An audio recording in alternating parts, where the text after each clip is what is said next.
G'day friends and fans, and welcome to Writing Corner. I'm your host, the author, David Applegate, author of the books The Boyhood of Cade, Power Games, Into the Elsbound, and Erotic Tales from the Empire. Part 1 available now on Amazon, Part 2 on its way. I'd like to thank the patrons and other supporters who help make this channel possible and invite you to join them through the links in the link tree. Now, grammar has many rules. There's plenty of them. More than most people can remember. It's mostly by instinct. Just impressed into your brain to speak a certain way for years of repetition. However, it's impressed on you that these are all rules, where in fact there are actually a mixture of rules and guidelines. Now, there aren't that many to really bother with, but there are a few examples. Split infinitives. First off, what's an infinitive? Well, the myth states that you should not split an infinitive with adverb. An infinitive is basic form of the verb. Take go. Its most basic form is go. Run. You have your tenses, etc., but your most basic form. And of course, the guideline says you shouldn't put anything between the adverb and the words to. Right? There shouldn't be anything between them. However, take the statement, to boldly go where no man has gone before. To go or to boldly go. Well, to boldly go actually sounds better, doesn't it? But the proper English is to go boldly.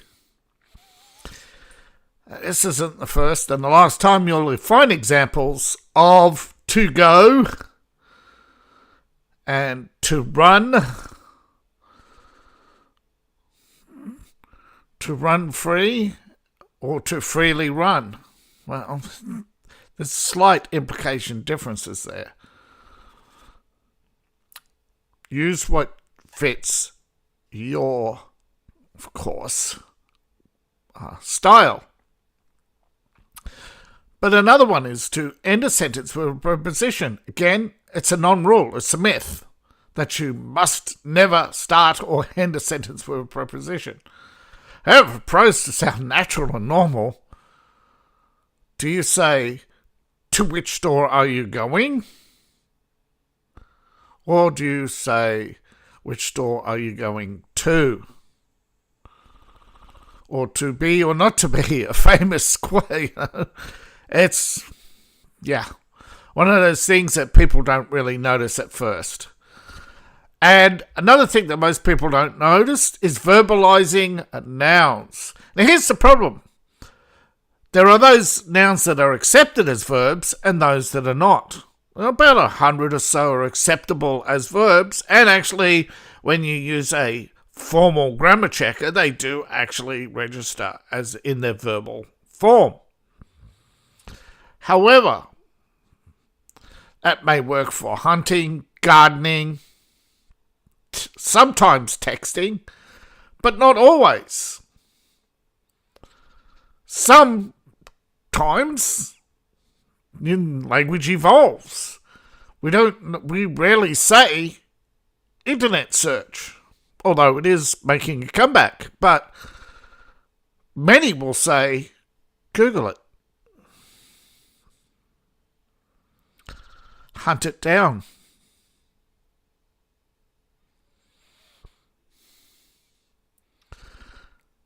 You can see the dilemma. But yes, formally, grammatically, the correct verbalization of the noun is internet search.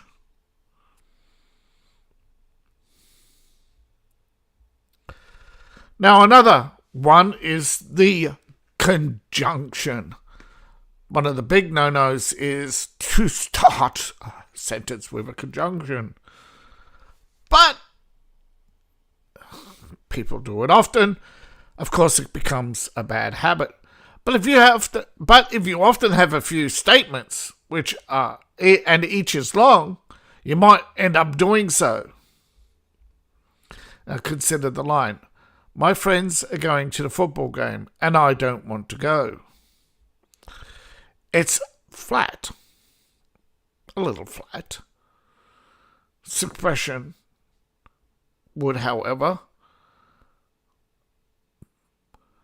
be grammatically correct without the conjunction.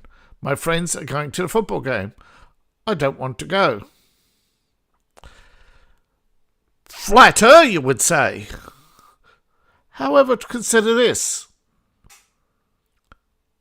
My friends are going to the football game, but I don't want to go.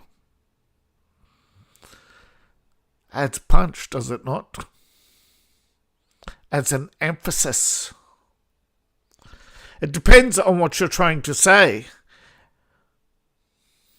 But I would suggest a pause and an emphasis is much better than the... Although if you're doing a child, yeah, a child would say, my friends are going to the football game. I don't want to go. Or it would more like play out like this. Son, your friends are going to the football game. I don't want to go. An adult. But I don't want to go. See, sometimes the conjunction can convey maturity.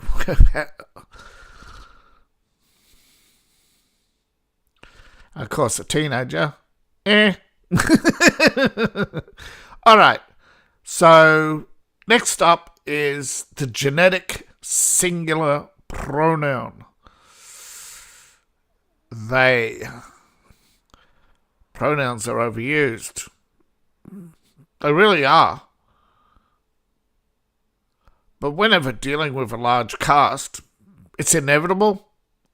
And, of course, you're going to have to cast order, especially in military fiction. So there are only so many times you could say the word squad, alpha squad, my team. You know, it doesn't get... There's not a lot of variation. Alpha team, tango team, beta team. Those guys over there. Eventually you run out and you're going to have to start using the generic singular pronoun they.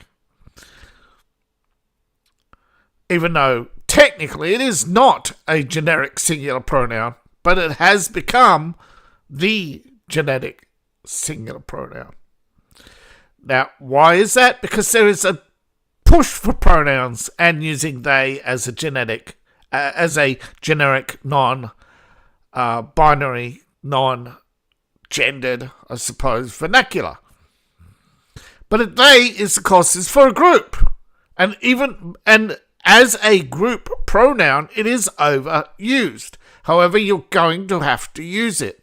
So what do? Well, that's exactly what you do. You mix it up and try to only use they sparingly and inside of dialogue. Try to also mix it up by using the character name, such as Mike and his team.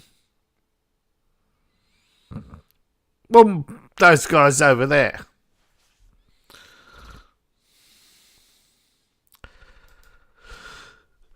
Overuse of words is not a rule, but it is a style choice to use a certain set of words. You may notice this with Shakespeare. You notice styles. Shakespeare was also good for making up words, verbalizing nouns, all sorts of things. It was also good for being the most plagiarized writer in existence. Oh, sorry, it's not plagiarizing when you actually say you're inspired by Shakespeare, because it is public domain. And yes, he did actually use outlines from Greek plays, particularly comedies and tragedies, which were his favourite. Most would say, but Greek is all comedies and tragedies. No, there's a few epics in there.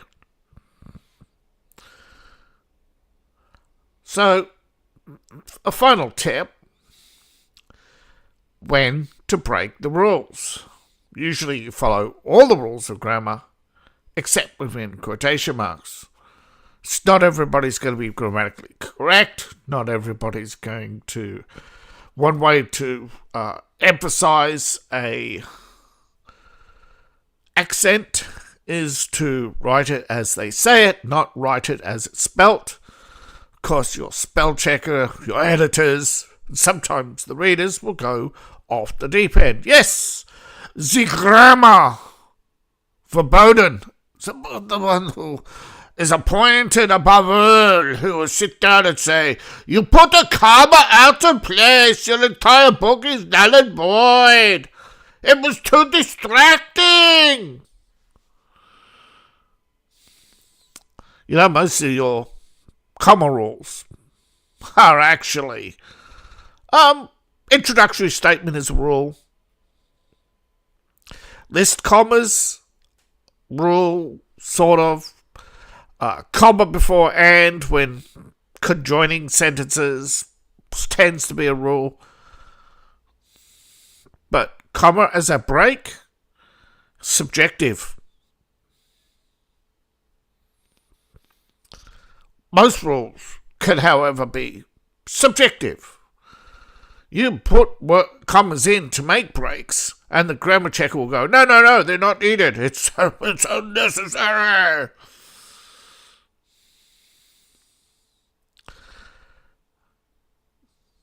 So, how do you know whether or not you've broken the rules? And it doesn't matter. Read it aloud. Have others read it aloud. Usually you know when you've done it wrong, when the prose sounds awkward.